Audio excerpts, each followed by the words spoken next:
Class లో December prelims mains కొత్త class start అవుతుంది. ఈ నెంబర్ కి కాల్ చేసి రిజిస్టర్ అవ్వండి. లిమిటెడ్ సీట్సే ఉన్నాయి.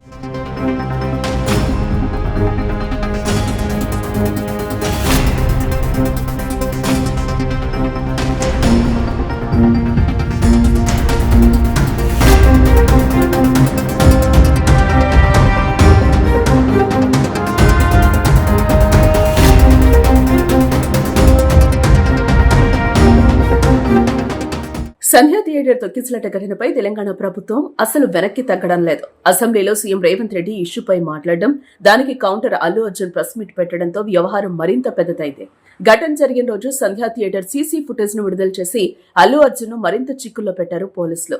ఘటనపై చిక్కడపల్లి పోలీసులు దర్యాప్తు ముమ్మరం చేశారు. పుష్ప 2 సినిమా విడుదల సందర్భంగా సంధ్యా థియేటర్ వద్ద తొక్కిసలాట జరిగింది. సంధ్యా థియేటర్ లో బెనిఫిట్ షో ఏర్పాటు చేయగా అల్లు అర్జున్ అభిమానులు పోటెత్తారు. ఇదే సమయంలో అల్లు అర్జున్ సైతం సినిమా చూసేందుకు సంధ్యా థియేటర్ కు రావడంతో జనసందోహం మరింత పెరిగింది. ఈ క్రమంలోనే సంధ్యా థియేటర్ వద్ద తొక్కిసలాట జరిగింది. ఈ ఘటనలో రేవతి అనే మహిళ చనిపోగా ఆమె కుమారుడు శ్రీతేజ్ ఆసుపత్రిలో మృత్యువుతో పోరాడుతున్నాడు. ఈ ఘటనపై పోలీసులు కేసు నమోదు చేశారు. అల్లు అర్జున్ A11 గా పేర్కొన్నారు.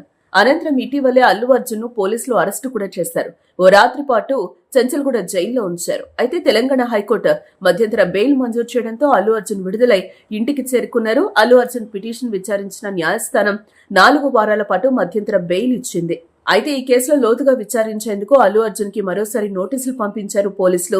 మంగళవారం ఉదయం 11 గంటలకు విచారణకు హాజరు కావాలని ఆదేశించారు. దీంతో ఏం జరుగుతుందనే ఉత్కంఠ నెలకొంది. అల్లు అర్జున్ పిఎస్కొస్తే ఆయన సంధ్యా థియేటర్ దగ్గర డిసెంబర్ 4న ఏం జరిగిందో, ఆయన థియేటర్ కి ఎందుకు వచ్చారో ఇలా ప్రతిదీ స్పష్టంగా తెలుసుకుంటూ ఆయన ఇచ్చే స్టేట్మెంట్ ని రికార్డ్ చేస్తారు. అయితే అల్లు అర్జున్ పోలీసుల విచారణకు హాజరవుతారా లేదా అన్నది ఇప్పుడు ఆసక్తి రేపుతోంది. మరోవైపు ఈ విషయంపై సోమవారం రాత్రి నుంచి అల్లు అర్జున్ న్యాయ నిపుణులతో చర్చిస్తున్నారు.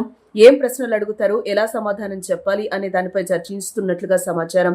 అల్లు అర్జున్ ఇచ్చే స్టేట్మెంట్, ఇతర ఆధారాలను కోర్టుకు సమర్పించి పోలీసులు బెయిల్ రద్దు కోరే అవకాశం ఉంది.